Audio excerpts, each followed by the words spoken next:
By the time my wife and I came to Covenant Village to look into the possibility of moving here, the hobby shop idea was already being planned. And I got to thank Steve Trimmer and Covenant Village Management for doing that. I mean, it was just one of the main deciding factors for me to want to move here. We've had a fairly decent-sized group that got together to do planning, visit other hobby shops, look into their rules and regulations and how they laid it out, and come up with a plan. Well, I know that both of you have dedicated a lot of time to this project. Steve, what about for you? We knew we were going to move to a long-term care facility.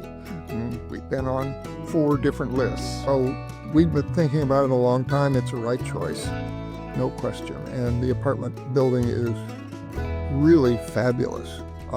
Yes. Both of you and your spouses are moving into Stonecrest, is that right? Yeah, that's right. Yeah.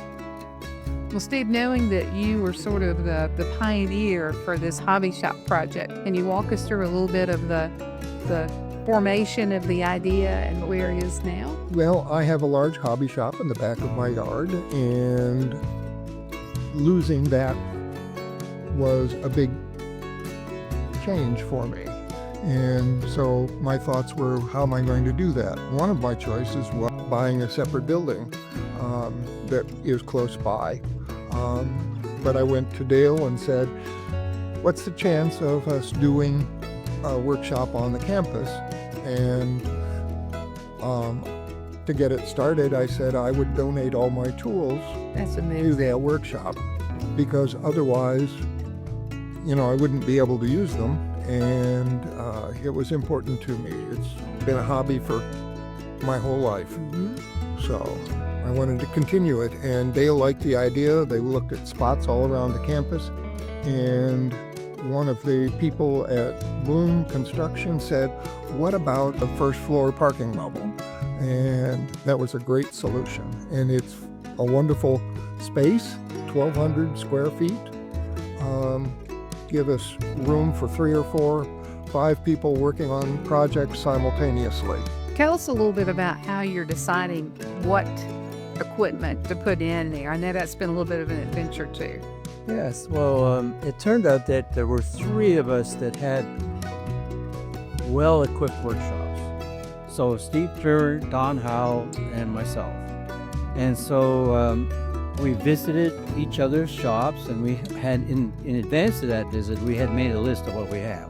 And then we checked off, whose saw to bring, whose planer to bring, whose workbench to bring, and on and on. Then we took all the equipment that we had decided we would donate, cut the equipment out to the same scale, 1/2 inch to a foot.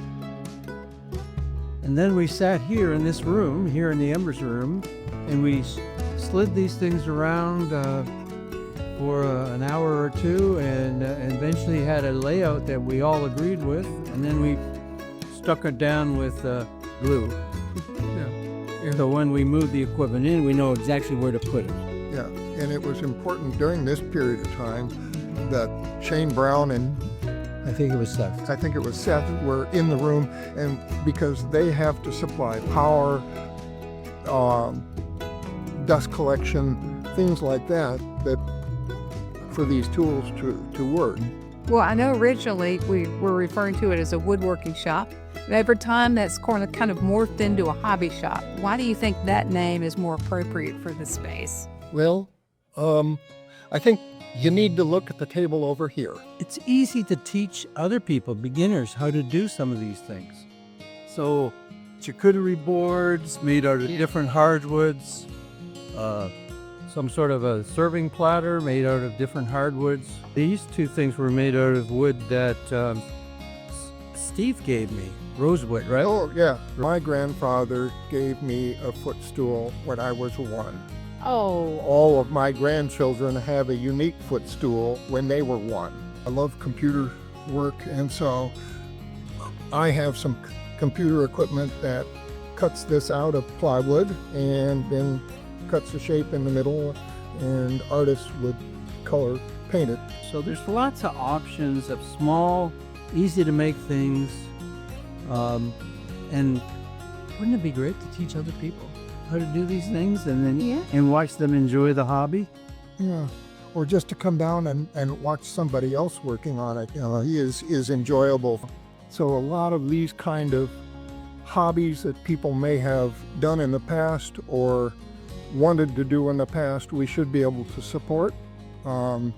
Teach them how if they don't know how, or work with them so that we both learn how to do something.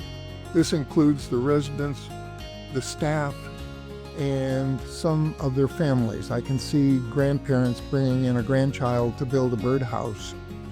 Well, Steve, I know in addition to all these beautiful things that you've made, you've also, for the last couple of years, been a part of providing ornaments for those who have given, both to the Season of Giving and then to the Employee Appreciation Fund. I have done them for the last 2 years, but the hope is that we will get volunteers to come down and do it in our shop. So in this Season of Giving that we're embarking on this year, the hobby shop is one of the featured projects that we are encouraging residents to consider to give to. How would funding that they could provide be of help to you as you're launching the hobby shop? Because the equipment is fairly expensive, there's a capital fund requirement that if one of the pieces of equipment breaks or needs a major repair, that there's money available to put it back in service. Hardwood materials are really an essential part of a shop, so they're there readily available if somebody wants to make something. So it would be nice to stock some nice hardwoods. Well, thank you so much for your investment of time as well as being able to join us here today to share a little bit about your passion and ways that residents and future residents and friends of Covenant Village can help to support the great work that you're doing.